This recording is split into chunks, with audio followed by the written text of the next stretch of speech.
I'm supposed to make this video before I go, but here I am, where we're gonna be discussing the Eidolon tier list for Honkai Starbucks. But a huge disclaimer is, by the time this video goes up, we are essentially less than 1 week away from the release of Ceridra as well as Hyacine.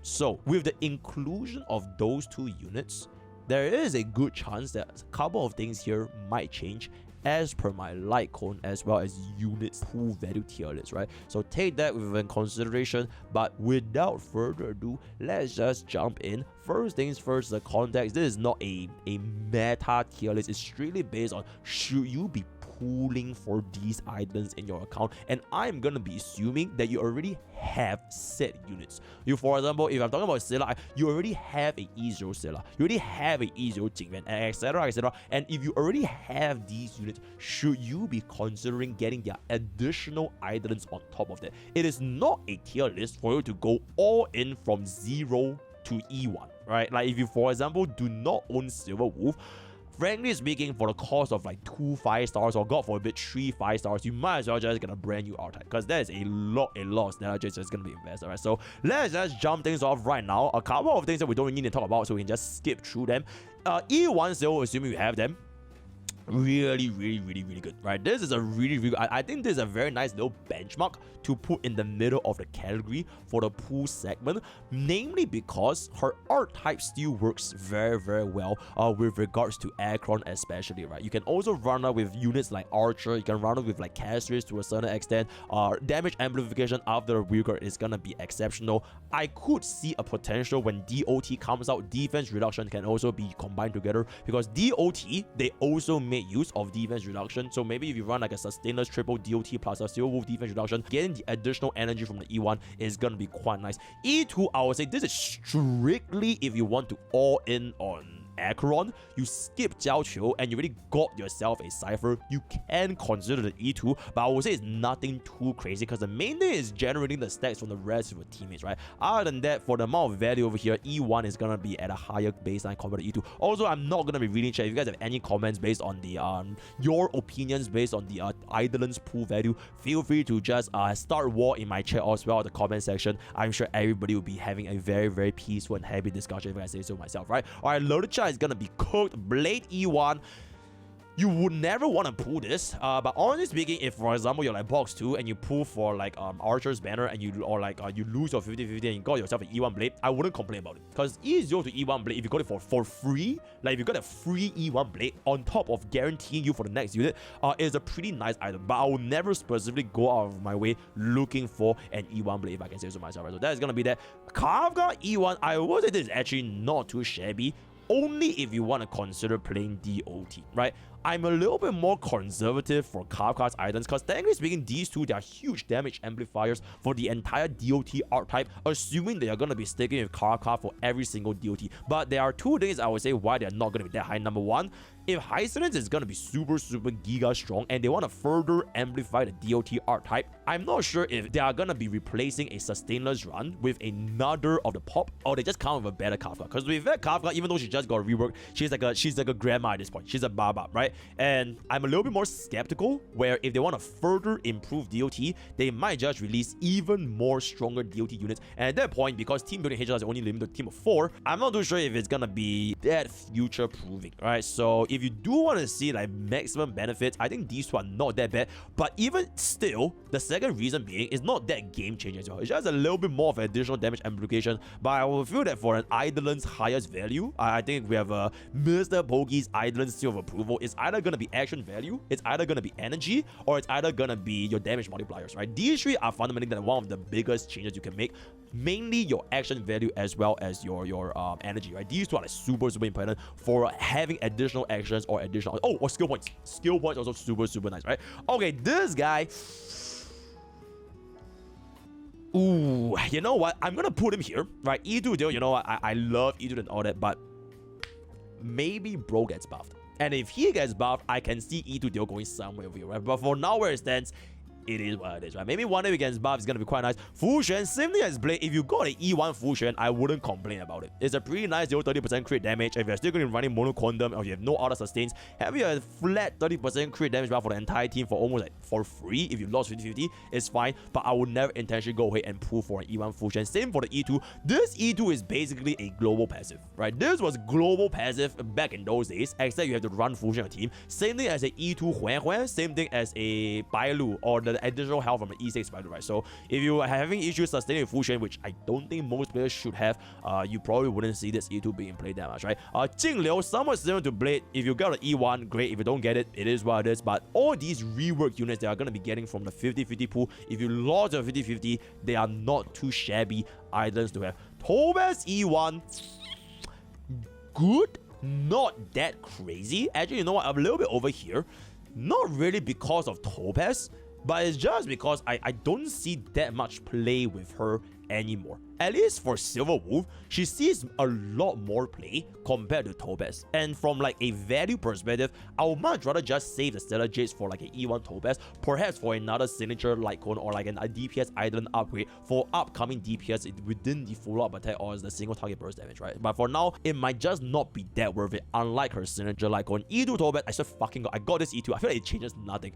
Tell me I'm wrong, but I swear I got this E2 legitimate. Either they need to buff up the energy value by like 2 times or buff it up by 3 times, right? Because at 5 energy, it almost changes nothing. Oh, or getting energy value plus action value. This combined into one might be a little bit decent, right? Okay, E1 Huohuo, all things considered, this is quite good. At least better than E1 Topaz in my opinion, right? Because you get the permanent speed buff the moment you enter into battle, exactly like how you would get yourself a Ruan Mei speed buff. So the moment you enter, the speed buff is instantly in effect. So you don't have to wait, for example, like a DDD triggering. Instantly when you go in, just pretend that this speed buff is going to be added. Also, it makes your skill point a lot more friendly. Otherwise, she's just going to be consuming all of your skill points. And unless you're going to be running her with like Aglaea teams or to a certain extent Phainon, even Phainon is a little bit sus, you are definitely going to be running out at easy Huohuo. And I don't want to hear shit about Huohuo can sustain if you have an E1 Huohuo, right? I'm talking about, you know who you are, you know who you are. E2 Huohuo, if you have skill issues, sure. You want to go to a global passive, sure. If you skip passive, sure. And that, I don't think there's any value for him for the extra life.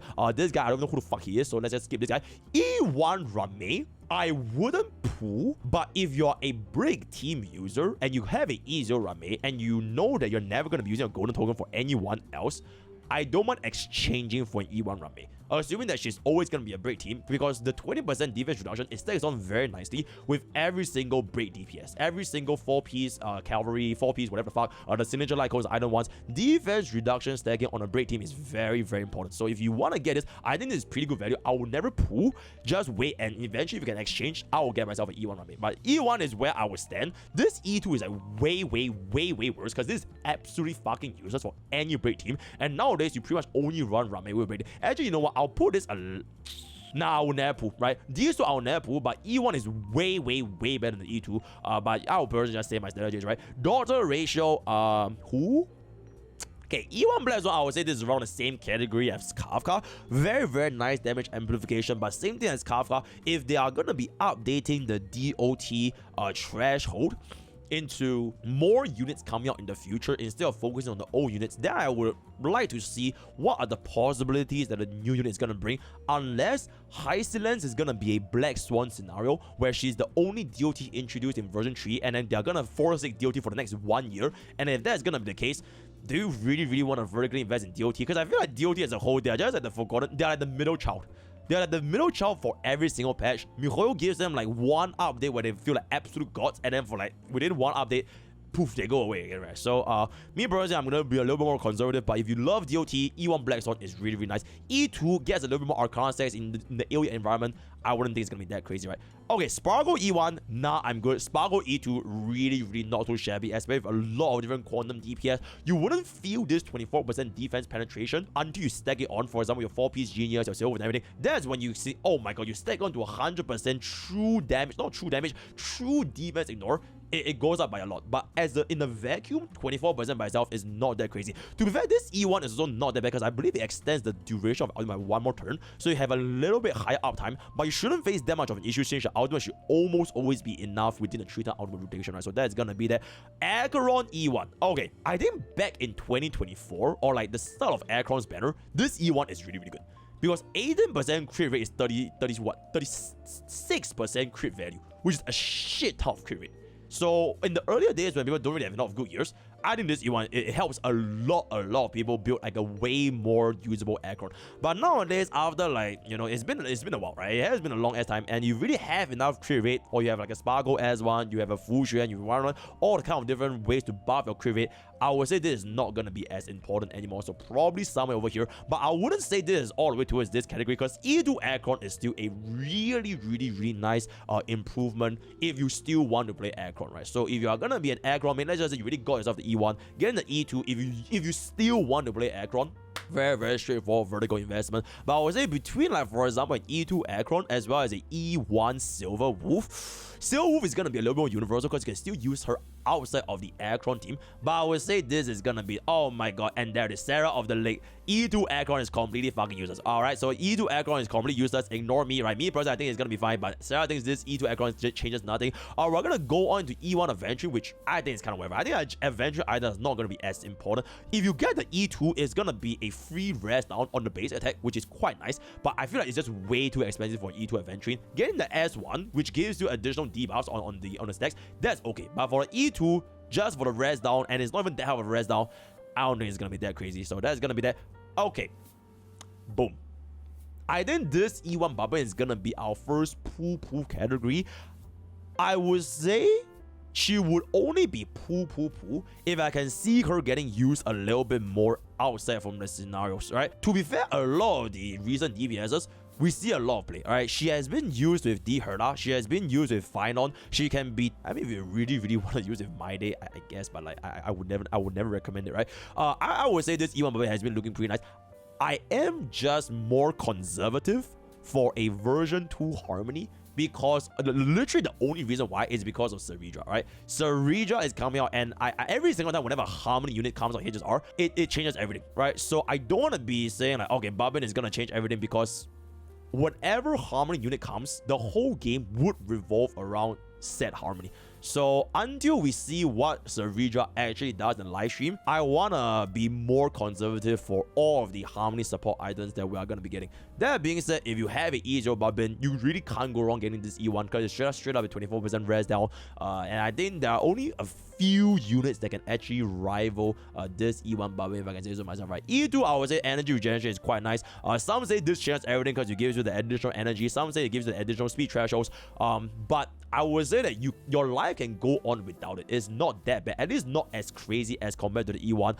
But I would say as someone that has a E2 Barbarian, if you are up against enemies that hit you a lot, you barely feel any difference. Especially if you don't give a shit about zero cycles, you really feel zero difference because you really have enough energy. But for sometimes where you just barely have enough energy, then this E2 changes everything, because it actually bridges you to 100% ultimate. So it's a little bit more environment dependent to see if you have enough energy uptime based on the bosses they are fighting. So sometimes it feels absolutely insane, sometimes not as much, right? So that's gonna be that. Boot Hill, I would say that for most break DPSs is a very standard DPS increase. So I'm gonna chuck all of the break DPS E1s around here. All the break DPSs, they are around the same ballpark, right? It's always something to do with defense. Every single E1 break DPS, it has something to do with your defense ignore to make you ramp up with your E1 Ruan Mei as well as your 4-piece to just stack on this as high as possible. So around the same ballpark if you still want to play your respective blade DPSs.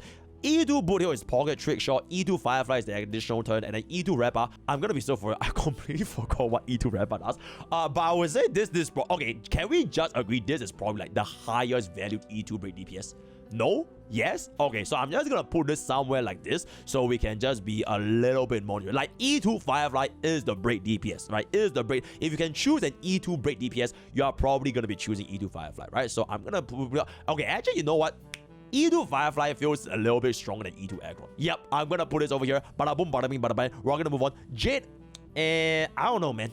Jade's E1 is basically meant for Memory of Chaos if you're not gonna be up against multiple targets, but right now they are gonna be shifting more away from an AoE environment, which means that unless you have the E1 Jade, it feels very difficult to play Jade. And even if you have the E1 Jade, I don't really want to imagine a scenario where you want to use E1J anyways, because we are starting to get a lot more different team cons where you can basically expand outside, so it might not be worth the cost in order to secure her anyways.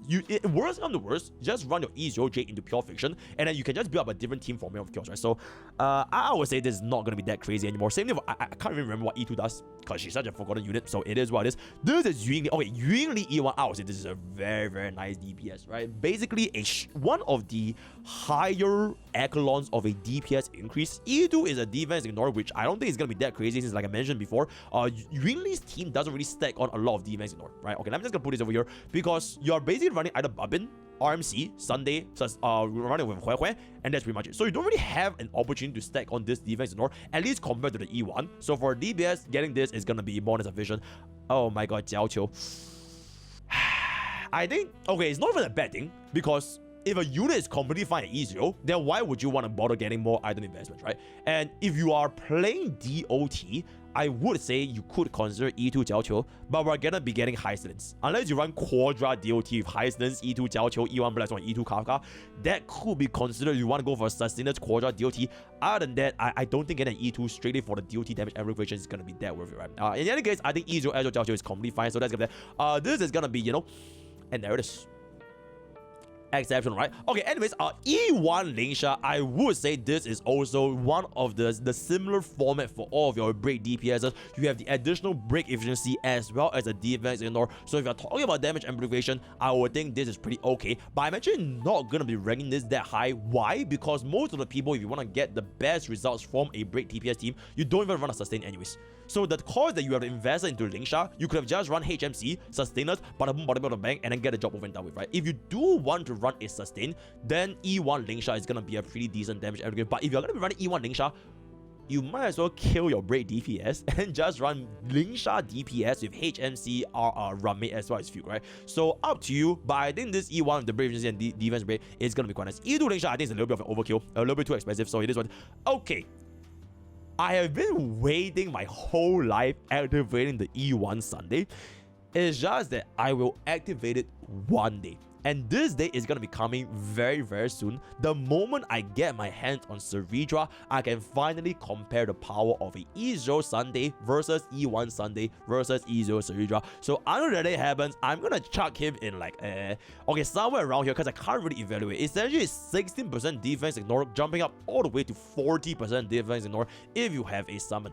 That being said, I would say, for example, if you're going to be pairing this up with Phainon really doesn't have a lot of defense ignoring his kit. A lot of hyper carry also doesn't really have a lot of defense ignoring the kit. But if you can stack on defense ignore, for example, flapping on with a summon unit like Jingliu or Aglaea, 40% is still a very, very high damage number. So for now, I'm just going to be trying over here. E2 Sunday, I believe, is the time when it gives you a little bit more skill points towards energy regeneration. I don't think it's that crazy, and also frankly speaking, it's a little bit too expensive for me because I have $20 in my bank account, right? So this is gonna be okay. E1 Fugue, I'm gonna be chucking around the same category as Lingsha, or maybe a little bit higher than Lingsha. Yeah, let's put it a little bit higher than Lingsha. All right, all the way up over here, right? Slightly more than E2 Spark because number one is technically cheaper, and number two, as long as you get the E1 Fugue, slap on into any break DPS, you increase the break efficiency, which is a direct speed increase of how fast you break a unit, as well as a toughness bar damage converting to break. So I think this E1 Fugue is way, way higher of a value compared to Lingsha, because you will use Fugue way more than Lingsha in a break team, right? If you want to run sustainers, you wouldn't even care about the Lingsha that much. So that's pretty much it. Okay, you know what? I have an E2 Fugue, and she feels like this. It feels so crazy to slam on triple DDD, and you just have infinite action values with HMC plus Ruan Mei plus Fugue. So me personally, I think this feels absolutely insane. But I know realistically speaking, it probably is not that crazy if you don't care about the runs by itself, right? So maybe I'm a little bit biased. She feels around at least even more than E2 Babin. Actually, you know what? Let's put this up over here. Let me adjust this a little bit.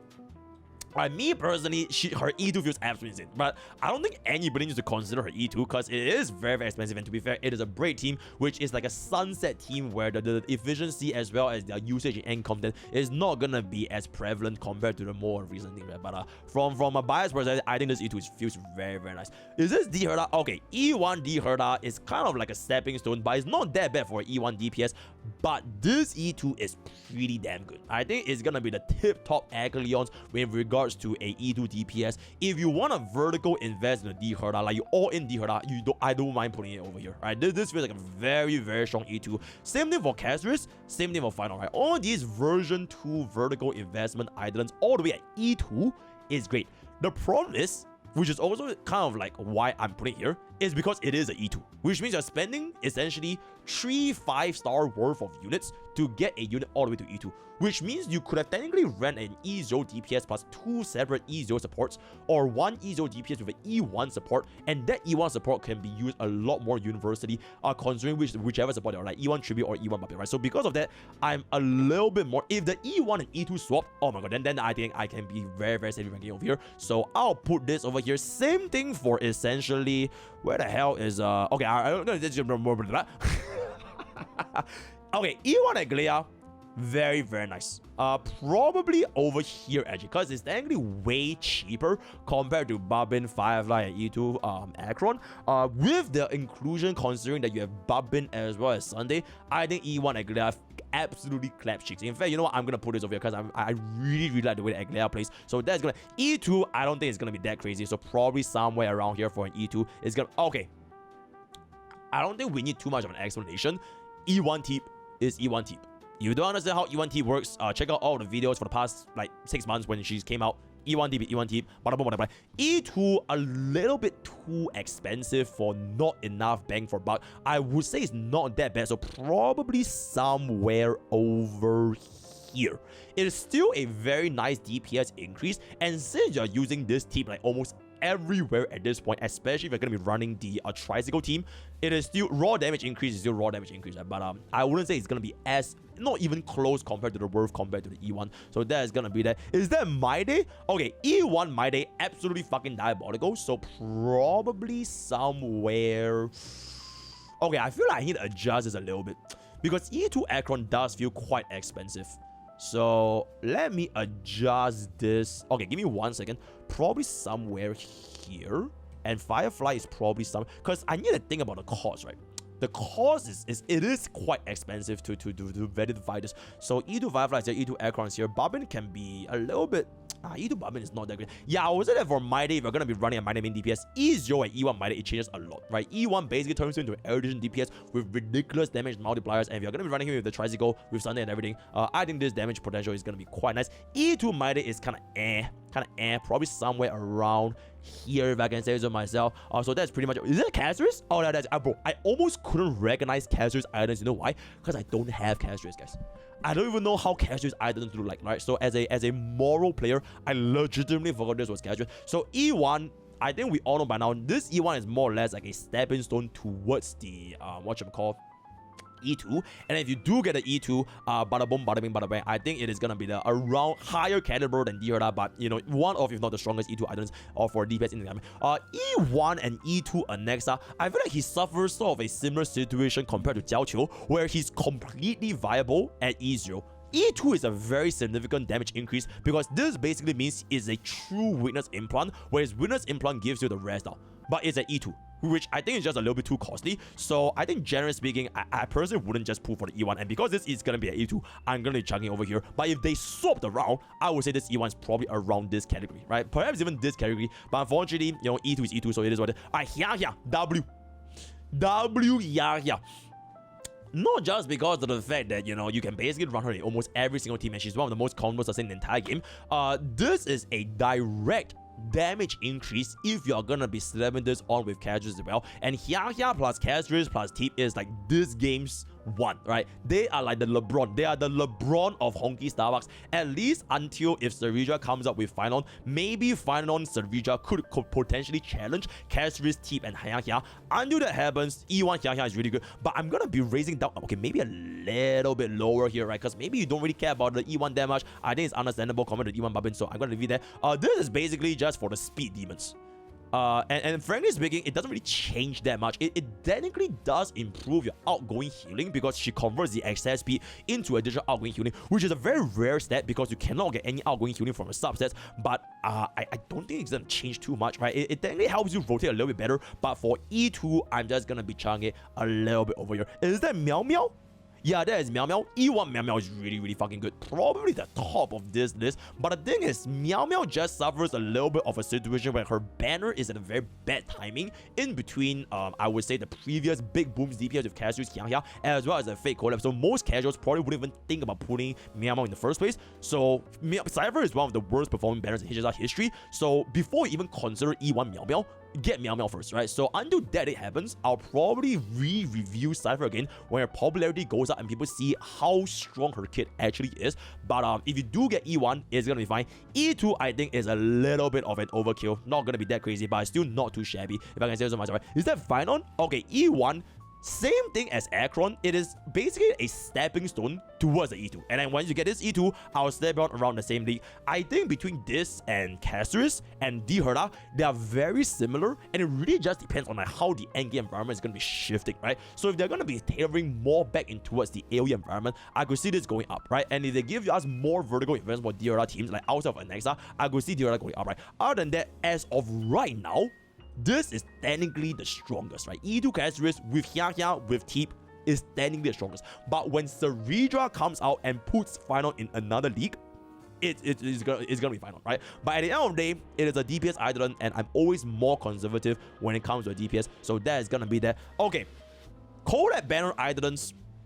First of all, if you pull for collab, just know that you're not really pulling for meta, you're pulling for waifu, you're pulling for like your interest. They are essentially side grades to like what available options you have in the current HSR endgame. So never think of them from like a meta value perspective. But that being said, I don't think Saber's Eidolon really changes too much, right? Maybe all the way towards here. But the thing is, they are never gonna get a rerun. So if you want an E2 Saber and their banner goes away, you're never gonna get an E2 Saber for the rest of your life, right? So if you really want it, technically they are like quasi-true limited banners, so feel free. Between Saber and Archer, Archer is a way more impactful E1, right? So I'm gonna put this somewhere here. This E1 Archer changes a lot. You know what? Fuck it. Even more so than E2 team, if you still want to play Archer, because this completely changes the rotation. It feels a lot smoother, and with the E1 Archer, you can technically generate like a pure 4 to 5 skill point skill every single turn by getting this additional 2 skill point recovery. So this is very nice. E2 is kind of right? E2 is kind of I don't think you need it, but E1 Archer is a very nice starting point between the fake collab batteries.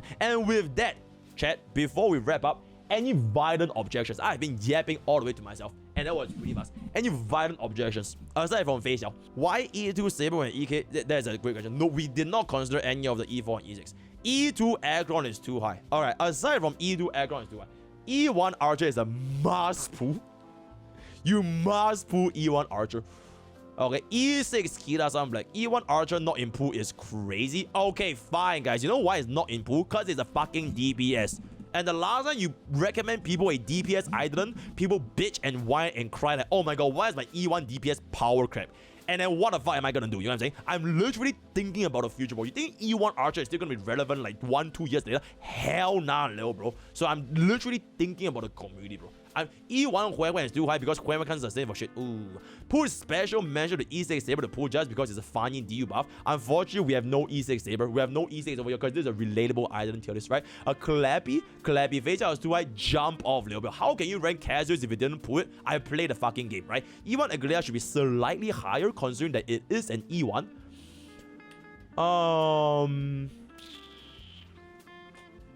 You know what? I think that is fair. Where is E1 Aglaea? Where is E1 Aglaea, chat? Am I blind?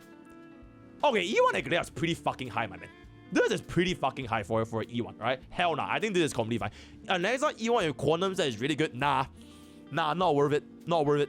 Phase Xiao is too low. It should be. It's fine. E2 Fugue is kind of high for a break Eidolon in 2025. Oh my god, but have you felt the power of DDD cube? Not even DDD square, DDD cube, bro. Crazy shit, right? Okay, I think the biggest consensus right now, I will end off this with one adjustment. Is E2 Acheron better or worse than E2 Firefly? Then I'll wrap it up and I'll leave the rest of the comments to YouTube Frogs to see what are the changes that I see. Is E2 Acheron better or worse than E2 Firefly? I think that is honestly a very interesting question. What does Twitch Frog have to say? E2 Firefly is better than E2 Acheron. Worse because Firefly is unplayable without E2. E1 Lingsha is better than E2 Acheron. E2 Acheron is a scam ever since Buff Sylph and Cipher. E2 Firefly since Nihility units are now stacked. Okay, so I guess Acheron's Eidolon 2 got power. Silver Wolf power crapped E2 Eidolon. Ooh. Okay, you know what?